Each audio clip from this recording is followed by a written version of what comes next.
Je vais maintenant laisser la parole à Viviane Michel, présidente de Femmes autochtones du Québec. Oui. Oui, nous sommes de hic, pour regarder non, nous pour regarder, titi est tout, nous sommes bien, ma que tout, titi, iti, titi d'abmiat, ma que tout, titi cache-tautat, moi peut-être bientôt des nigan. Est-ce que vous avez besoin de traduction? Gros choc culturel à soi. C'est vraiment ce que mon peuple a vraiment vécu quand on parle de choc culturel. Bonsoir tout le monde, mon prénom est Viviane, je suis de la nation Innu. Innu dans ma langue veut tout simplement dire être humain. Vous êtes tous des Innus présents ici, sauf qu'on a une culture et une langue différentes à vous. Je suis mère, je suis grand-mère, je suis femme évidemment. J'espère que vous avez remarqué que je suis femme. On parle de féministes autochtones, on parle de tout un mouvement je pense qu'on a comme responsabilité, qu'on soit homme, qu'on soit femme, chez les peuples autochtones. Je pense qu'on a une responsabilité, justement, de se mettre debout et d'être en action, justement, pour dénoncer, pour faire des actions vraiment concrètes, des actions politiques, etc., pour vraiment améliorer les conditions de vie de nos gens. Et ça rejoint aussi les luttes que les non-autochtones font aussi. Lorsqu'il y a une crise, parce que tout le monde est en crise, on ne réagit pas parce qu'on est heureux, on réagit parce qu'il y a de l'injustice à quelque part, on réagit parce qu'on vit de la discrimination, on réagit parce que, etc., on a plein de lacunes qui nous étouffent dans la vie, des lois ou d'imposition d'un système social qui nous fait qu'à un moment donné, on se met debout. Je suis une militante très activiste. J'ai lutté contre les barrages SM3 dans ma communauté. Ils ont voulu vraiment, je pourrais dire, polluer notre rivière. Et c'est vraiment une bataille, hein, des grosses batailles. Lorsqu'on se met en mouvement, on est toujours en grosse bataille avec des gros systèmes. Comment je les appellerais, en tout cas, les grosses compagnies, etc. C'est vraiment des luttes d'envie des Goliaths. Moi, je le vois de cette façon-là. Et on s'est ramassé en prison quand même. On s'est battu, mais on a quand même fait une belle petite victoire. On a gagné cette lutte-là. Ils n'ont pas détourné la rivière. Bon, c'est le temps de laver la vaisselle. On a quand même gagné une petite bataille. On s'est retrouvés avec des casiers judiciaires, des casiers de criminels. Et je me suis jamais sentie criminelle. J'ai pas tué personne. Au contraire, j'ai lutté pour la sauvegarde de notre territoire, la sauvegarde de nos eaux, la sauvegarde de tout ce qui est naturel. On parle des animaux, etc., parce que nous, on se nourrit encore de cette façon-là. On a besoin de ça, on dépend de la terre, donc on est lié à la terre. On a ce contact constant. Donc voilà, ça a été un parcours parmi tant d'autres dans les luttes que je me suis lancée. Et vous savez, nous, quand quelque chose nous rejoint, quand des injustices nous rejoignent, on fonce. On ne se demande pas si on est homme ou si on est femme. Il faut que ça bouge. Il faut qu'on réagisse. Donc, on va aller sans se demander qu'est-ce qui nous attend. Là? Il va-tu y avoir de la police? On va-tu faire de la prison, etc.? Non, notre but, c'est on doit le faire et on le fait, c'est tout. On a même marché parce que, vous savez, tout changement de loi qui nous concerne, nous, les Autochtones, on n'est même pas consultés. On n'est même pas approché par vos gouvernements pour nous dire est-ce que ça fait vos affaires parce que nos réalités sont différentes. Et quand il y a eu la loi C3, le changement de loi C3, nous, on a marché. Bon, on a marché de Québec jusqu'à Ottawa pour dire qu'on était au début pour cette loi. Bon, oui, on est d'accord avec cette loi, mais en cours de route, on a été contre. Dans le sens où il y avait 45 000 Autochtones qui attendaient d'être réinscrits. Et je ne voulais pas avoir dans la mémoire que j'ai, mon Dieu, j'ai pénalisé 45 000 Autochtones. Donc, on s'est repositionné. Deux femmes qui marchent de Québec à Ottawa. Mais on sentait la vague. Tu sentais la pression sociale aussi, où est-ce que tout le monde encourageait, venez marcher les fins de semaine et les partis politiques là, se pointent parce qu'ils sont en période d'élection, donc tout le monde veut avoir la visibilité. Ça a été quand même une belle lutte. Une belle lutte. On s'est rendu à une étape où les ministères nous sont assis avec nous et ils nous ont dit, écoutez, on vous propose ça, ça, ça. Il y avait tout fini déjà quand on était rendu à Ottawa. J'ai dit, écoutez, on a parlé, vous savez que vous, chez vous, lorsque vous avez des enfants, et si le père ne s'inscrit pas, bien, votre enfant va être reconnu quand même québécois, canadien. Tandis que chez nous, si il n'y a pas la reconnaissance de paternité, le gouvernement dit que le père est québécois. Donc, d'où la catégorie encore de 6.1, 6.2 qui fait une catégorie des enfants où est-ce que la retransmission n'est pas reconnue. C'est une loi parmi tant d'autres. Ça, c'est un exemple parmi tant d'autres où est-ce qu'on vit. Donc, dans l'ensemble, les femmes ne font pas du blabla. OK? Les femmes sont un peu plus actives. J'arrive d'une réunion des chefs et j'ai beaucoup d'admiration pour ces gens-là. Ils font du mieux qu'ils peuvent avec ce qu'ils ont. On sait que toutes les communautés sont en mode survivance économique, etc., toutes sociales. Et je leur lance le chapeau quand même. Je ne veux pas les dénigrer. Ce sont mes frères. Je travaille avec eux autres. Sauf que la différence avec une femme qui est à la base, et quand ça lui tient à cœur, bien, on va faire les choses pour. On ne fera pas de blabla. On va être en action et on va aller au-delà. Il y a eu des femmes qui ont fait du blocus.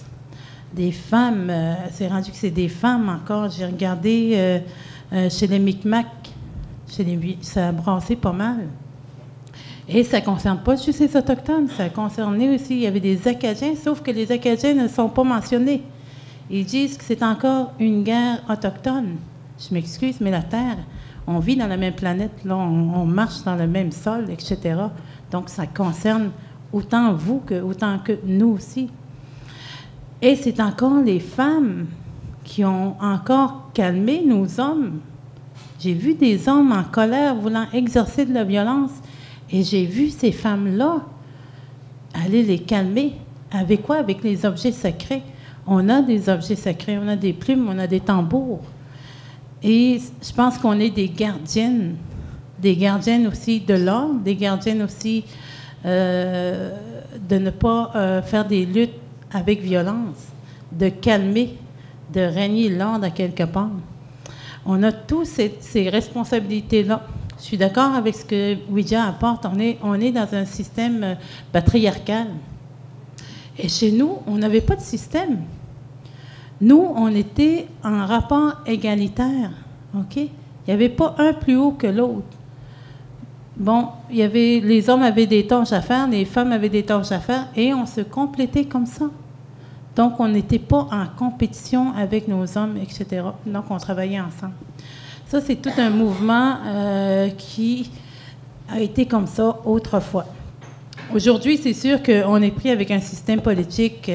Moi, je dis toujours qu'on est en train de vivre une violence structurelle. Une violence structurelle parce que tout le système politique a été fait par, justement, les gouvernements. Comment on va fonctionner? Nos écoles. Dans nos écoles, on a juste 1 heure en langue Innu pour une classe 1 fois par semaine. Franchement. Pourquoi est-ce qu'on n'aurait pas 1 heure de français et tout le reste serait dans notre langue? Vous voyez comment les formes d'assimilation sont même faites dans nos écoles, etc. On ne nous donne pas le droit, justement, de rêver ou de faire une école de rêve propre à nous. Et si on essaie un peu de gueuler ou d'être en contradiction, bien, il y a une coupure budgétaire à quelque part qui nous attend. Vous voyez comment on est maintenu dans ce mode, dans ce processus de survivance. Donc, c'est toutes des manipulations comme ça. Et je suis vraiment convaincue qu'on est en train de vivre une violence structurelle, une violence politique, une violence d'État. OK? Quand je parle de nos nations à nous. Tous ces mouvements-là, on le fait dans un but. On le fait quand on n'est pas content, c'est sûr. On le fait quand on vit des choses qui, à quelque part, un des objectifs, c'est vraiment, on n'est vraiment pas consulté, là. Votre gouvernement, qui est votre harpeur, il passe comme un train. Il y a un but, il passe tout droit. Il ne se soucie même pas qui va être devant, qui est aux côtés. Son but, c'est, voilà. Je le trouve très destructeur, je m'excuse, hein, mais c'est vraiment ce que je pense. Et il y a des dangers pour les peuples autochtones. J'arrive d'Akwesasne, à la table des chefs. Coupure, éducation, la police, la santé, ça n'arrête pas. Et aujourd'hui, j'ai encore posé la question. J'ai dit, écoutez, qu'est-ce qui nous attend demain? Est-ce qu'il y a quelqu'un qui peut me répondre? Qu'est-ce qui nous attend demain en tant que peuple autochtone? Ce Christi de système nous tue. Et j'ai rajouté, voulez-vous savoir où est-ce qu'on a des manques? C'est parce qu'on est dépendant économiquement des gouvernements. Peut-on faire notre économie pour être mieux dans nos écoles, pour être mieux dans les services sociaux, améliorer les conditions de vie des gens, etc.? Voilà. Parfois, je trouve que j'ai dit, peut-on passer à l'action au lieu d'être passif? Je suis peut-être trop extrémiste, mais moi, j'ai besoin que ça bouge. J'ai besoin qu'il y ait des choses concrètes qui se font. J'ai besoin qu'on puisse voir qu'on n'est vraiment pas content au lieu d'aller toujours s'asseoir dans les chambres de communes puis déposer des mémoires, des réalités de nous, puis qui ne sont même pas pris en considération. Je pense qu'on est rendu à une ère où on doit vraiment être en action. Et pour ça, quand on parle de décolonisation, on doit, oui, nous, faire une décolonisation, mais on a besoin de vous. Est-ce que vous nous connaissez? Est-ce que vous connaissez nos réalités? Est-ce que vous êtes déjà venu dans une communauté? Est-ce que vous avez vu l'état des communautés, l'état des gens? Ce mal de vivre, elle est palpable. Elle est vraiment palpable dans une communauté. Mais il y a toute une histoire. Il faut vraiment comprendre pourquoi est-ce qu'on est devenu ça. La société projette une image assez négative des peuples autochtones. Mais il faut comprendre pourquoi on est devenu ça. Et qui a voulu qu'on devienne ça? C'est important. On est en 2013. Le système de colonisation est encore en marche. Peut-être que vous ne le ressentez pas, mais nous, on le ressent beaucoup dans nos communautés. Donc, c'est toutes ces injustices-là qui font qu'à un moment donné, on en a ras-le-bol. En tout cas, pour ma part, moi, oui. Et je ne me gêne vraiment pas pour dire ce que j'ai à penser, ce que j'ai à dire. J'ai le rôle d'être la présidente de Femmes autochtones du Québec et j'assume ce rôle-là avec toute humilité, mais sans enlever mon authenticité. C'est un titre. Mais si les femmes ont choisi que je sois là, mais je vais le faire de la même façon que j'étais, sans barrière ou sans me limiter au message. J'ai un message à donner. C'est ça que j'ai à donner. Et présentement, c'est sûr qu'on ouvre les portes. On travaille avec la Fédération des femmes du Québec. Autrefois, on était membre de la Fédération du Québec et on s'est dissocié, c'est ça? C'est-tu le mot? On s'est dissocié parce que, premièrement, les femmes du Québec ne peuvent pas être nos porte-parole. On n'a pas les mêmes réalités. Sauf qu'on peut travailler ensemble. On a signé une entente de solidarité. Où est-ce que nous travaillons ensemble? On a la table d'autodétermination dans les États généraux. Mon Dieu, il y a 7 tables aux États généraux. J'ai voulu être partout. Vraiment, parce que je trouve que c'est important de faire de l'éducation populaire. J'ai besoin de ça. J'ai besoin que les gens comprennent. J'ai besoin que les gens m'entendent. J'ai besoin de semer des graines partout. Donc, j'ai choisi l'autodétermination parce que la colonisation fait partie vraiment du départ de ce qu'on a vécu. On a ouvert les portes pour que des gens viennent.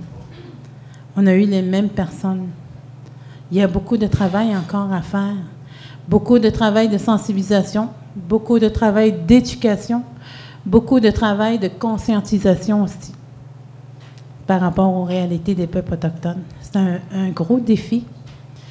Et il y a aussi des enjeux que tout le monde peut avoir lorsqu'on est dans une organisation ou etc.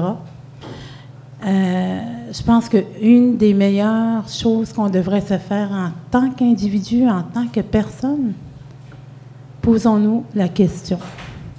Est-ce que j'y crois vraiment à l'organisation ou est-ce que j'adhère ou etc. Jusqu'où moi j'y crois?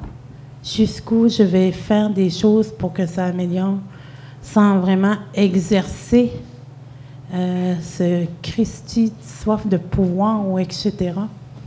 Parce que dès qu'on entre dans ce système-là, on dirait qu'à quel point tout le monde a une soif de pouvoir, tout le monde veut être assis, tout le monde veut être président, tout le monde veut ci, veut ça.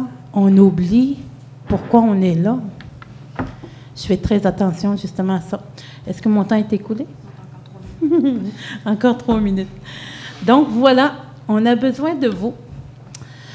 On fait partager beaucoup de choses à cette table d'autodétermination. On a emmené des femmes merveilleuses. C'est drôle parce qu'on les a accueillies dans notre façon d'être. On les a accueillies dans notre habitat. Elles arrivaient, c'est des grandes femmes très intelligentes, très mentales. Elles arrivent avec tout leur kit, papier, crayon. Et nous, on rit. On rit parce que... Puis on dit, bon, donc on commence. Qu'est-ce qu'on fait? On dit, on ne sait pas. Je dis, premièrement, on va tout tasser. Les mécaniques, moi, je pense qu'on était rendu à une étape où on devait vivre cet atelier-là. Il y a une différence entre faire l'atelier et vivre l'atelier. Ça nous a amené à apprendre à se connaître. Ça nous a amené à échanger. On a fait beaucoup d'éducation avec ces gens-là, avec ces femmes-là. Et on les a amenés dans une communauté. C'est quoi être dans une communauté? On a fait de l'éducation sur les lois, la loi sur les Indiens qui est très discriminatoire. On a mangé notre nourriture. Évidemment, on a inversé les rôles. On a aussi touché le côté spirituel, émotionnel. Je trouve que les Québécois ont de la misère à vraiment décrocher de leur rôle parfois, vraiment de se rattacher à leur cœur et de prendre cet instant-là pour écouter avec le cœur et non écouter avec la tête. Maintenant, avec ces femmes-là, on a vécu une très belle expérience. Les liens sont tellement forts. Les liens sont tissés. Ce n'est plus des liens de collègues de travail, c'est plus des liens de sororité. On est vraiment des sœurs. On se comprend, on s'échange, on s'est vu pleurer, on a ri ensemble, etc. Donc, c'est une autre étape. Donc, l'ouverture d'esprit est encore plus ouverte. Et je continue toujours à travailler dans ce chemin-là. Inviter les gens à vivre qui nous sommes. J'ai fait plusieurs conférences dans les universités. J'ai fait des exercices avec 50 étudiants, fermer les yeux. J'ai fait du yoga autochtone.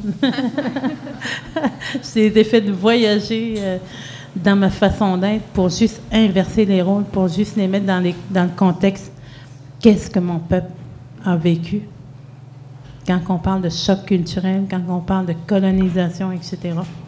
Et je ne suis pas ici pour donner un message culpabilisateur. C'est vraiment pas ça le but.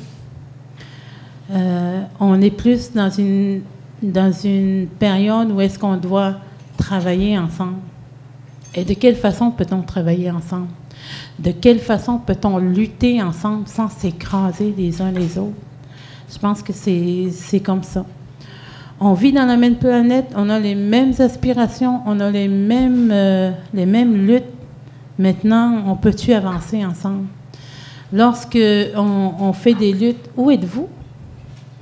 Saviez-vous que le 4 octobre, à chaque 4 octobre ici à Montréal, il y a une vigile des femmes disparues? Il y a 600 femmes qui ont été disparues ou assassinées ici et qu'il ne se passe absolument rien. Côté judiciaire, aucune recherche. Les gens appellent et signalent la disparition de ces jeunes filles-là. Il ne se passe rien. Ah non, peut-être que les saules va revenir dans 2-3 jours. Vous voyez l'étiquette, vous voyez les préjugés. Ah, peut-être qu'elle est emportée, elle va revenir plus tard. On a cette image-là. Gang d'alcooliques, il n'y a rien à foutre, etc. Ça ne vaut pas la peine. Mais quand ils ont perdu des lions, à un moment donné, ça a tellement été public. 600 femmes autochtones. Parce qu'on est femmes autochtones, ça ne vaut pas la peine que la police se grouille. C'est vraiment le système judiciaire qui est fucké. C'est pour ça que nous, on demande une enquête nationale, justement. Il faut que ça bouge à quelque part. Il faut que ces femmes-là aient justice. Les impacts que ça peut avoir, c'est que nous, on va être les meilleures proies pour ces prédateurs-là. On va être des proies faciles parce qu'il va se passer absolument rien. C'est vraiment une porte de violence gratuite qui est ouverte. Voilà, grosso modo. Est-ce que ça fait 3 minutes et quart? Je vous remercie. On a besoin de vous tout le temps. On est prête à vous côtoyer. On est prête à marcher ensemble. En tout cas, c'est mon rêve. Moi, Femme autochtone est très fière aussi de travailler avec tous les 4 peuples de cette terre. On parle des 4 peuples, ça veut dire que c'est la race blanche, la race noire, la race asiatique et la race autochtone. C'est les 4 peuples sur cette terre. On vit sur la même planète, donc peut-on travailler ensemble? Miigwech.